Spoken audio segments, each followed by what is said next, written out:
présidente d'une organisation qui représente les entreprises, petites et moyennes entreprises, donc qui vont de 0 à 250 salariés. Tout le monde a vécu cette période de façon difficile. Pour des entreprises qui sont du bâtiment ou liées au bâtiment, certaines n'ont pas eu accès à leur chantier alors qu'elles auraient été en capacité de poursuivre.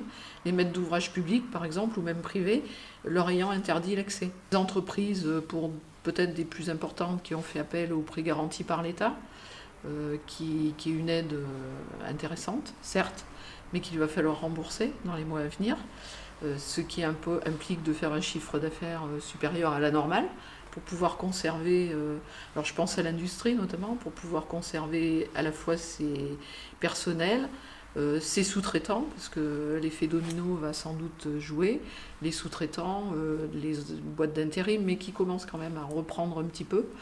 Voilà, donc des choses très, très compliquées. Et moi, je sens une certaine attente actuellement en disant on va voir, on va faire, on verra ce que ça donne. Et je pense que la vraie rentrée sera au mois de septembre. Sur le mois d'avril-mai, je vais dire au niveau national, les tribunaux de commerce imaginaient à 15% à peu près les défections d'entreprises. Je crains que le chiffre soit supérieur. Donc on aura une vague d'entreprises fragiles qui vont tomber peut-être plus rapidement que d'autres.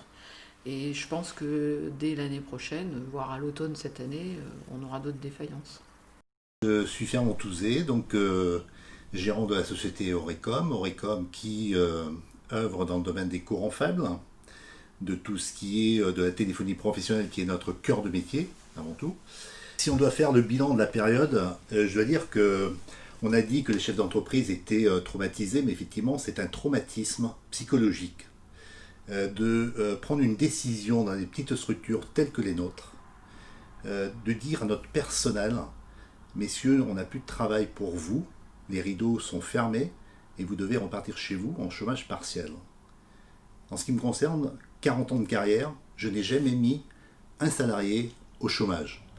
Et je dois dire que ça a été traumatisant pour moi de le dire, bien qu'il le savait, se posait la question, effectivement.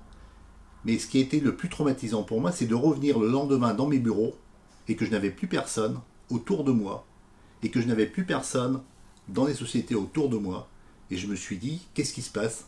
Bien entendu, on ne réalise pas que ça peut durer aussi longtemps et qu'on peut être touché à ce point-là. Parce que quand on a un outil de production tel que j'ai, on est une petite entreprise, une dizaine de personnes, mais c'est effectivement très très traumatisant. Relancer très rapidement, le plus rapidement possible, les marchés. Laisser accessible tout ce qui est du domaine du bâtiment, par exemple, ou de la voirie, pour que les entreprises puissent tout de suite réintervenir, mais sur la totalité de ce qui était prévu. Faciliter les marchés, l'ensemble des marchés qui étaient prévus, mais qui n'étaient pas encore attribués, qui n'étaient pas encore lancés. Donc ça, je pense qu'il faut aller très vite à ce niveau-là, pour faciliter les choses. Les futurs marchés, alors j'ai fait du court terme, du moyen terme, et maintenant du un peu plus long terme. Il faut penser à faire de l'allotissement, c'est-à-dire ne pas faire un marché unique avec une grosse entreprise qui va venir d'un autre territoire et qui va peut-être travailler avec des locaux, mais de façon peu satisfaisante, je vais dire, en termes financiers notamment. Donc essayer de faire des lots, allotir c'est ça, c'est faire des lots au lieu de faire un gros marché unique. Éviter de passer par des centrales d'achat qui vont peut-être faire intervenir des structures qui ne sont pas du territoire. Donc je pense qu'il faut favoriser les circuits courts au maximum. La commande publique a une part très importante dans la reprise, c'est certain. Les efforts de la commande publique, en même temps qu'on fasse en sorte de prioriser nos entreprises locales pour assurer effectivement l'avenir de notre développement, parce que quelque part on était sur une bonne dynamique en ce début d'année.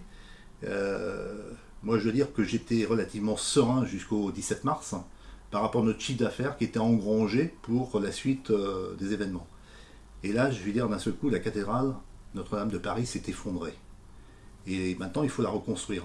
Donc la cathédrale Notre-Dame de Paris, c'est 5 ans, mais nous, ça risque d'être 5 ans aussi, effectivement, dans le cadre de l'économie, parce que ça va être très difficile à remonter, et je pense qu'il va y avoir un écrémage intense, je vais dire, d'entreprises, parce que malheureusement, il y en a qui étaient très fragiles, et donc tout ça, ça peut créer, générer des opportunités, Donc il va falloir saisir, et il faut que les collectivités soient très attentives à ce qui va se passer, je vais dire, sur notre territoire, parce que si on ne s'en occupe pas, eh bien, ça sera l'effondrement et ce sera effectivement catastrophique pour notre département et au niveau national.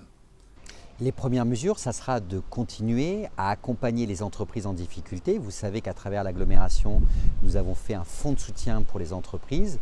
La région, avec François Bonneau, est très active sur cette question-là. Et nous, la nouvelle équipe municipale, en septembre prochain, donc dans 2 mois, nous organiserons des états généraux de l'emploi local. Car localement, nous avons des industries, mais nous avons aussi des petites entreprises qui peuvent se mettre en mouvement pour justement réfléchir à comment on recrée de l'emploi localement, qui soit de l'emploi durable, comment on travaille en réseau, comment on produit localement. Je pense que c'est très important que nous ayons cette politique-là. À la rentrée de septembre, il va falloir encore plus soutenir nos entreprises locales qui vont être confrontées à des difficultés qui sont énormes et qui sont devant nous. Donc plus que jamais, il faut que nous soyons mobilisés. Cette mobilisation, elle se fait à plusieurs. Bien sûr, il y a les services de l'État, il y a la région, l'agglomération et la ville de Bourges doit et peut contribuer à cela. Cela passe par un soutien très actif, très présent pour nos entreprises. Et sur des mesures concrètes, nous allons lancer des projets pour Bourges et il est important que nous ayons maintenant une autre vision pour, tout en respectant les lois, eh bien nous privilégions les entreprises locales. Il faut que nous puissions être en capacité de nous dire que face à cette crise, on doit relocaliser nos entreprises, relocaliser nos emplois, mais aussi faire appel aux entreprises locales dans toutes les politiques que nous allons mener. Ce n'est pas, je dirais, refuser d'aller voir ailleurs. Non, c'est privilégier le local, la proximité et c'est possible. On se rend compte avec cette crise que des produits que nous pensions indispensables pour la santé des Français par exemple, sont fabriqués à des milliers de kilomètres et que s'il y a une nouvelle crise mondiale, ils ne sont pas disponibles pour des régions comme la nôtre. Donc retrouver cette logique qui fait qu'on privilégie la production locale, la production en circuit court, s'appuyer aussi sur toutes nos compétences, puisque nous avons une très belle école d'ingénieurs, mais nous avons aussi des centres de recherche, nous avons des entreprises de pointe, nous avons des artisans qui sont extrêmement présents sur le territoire.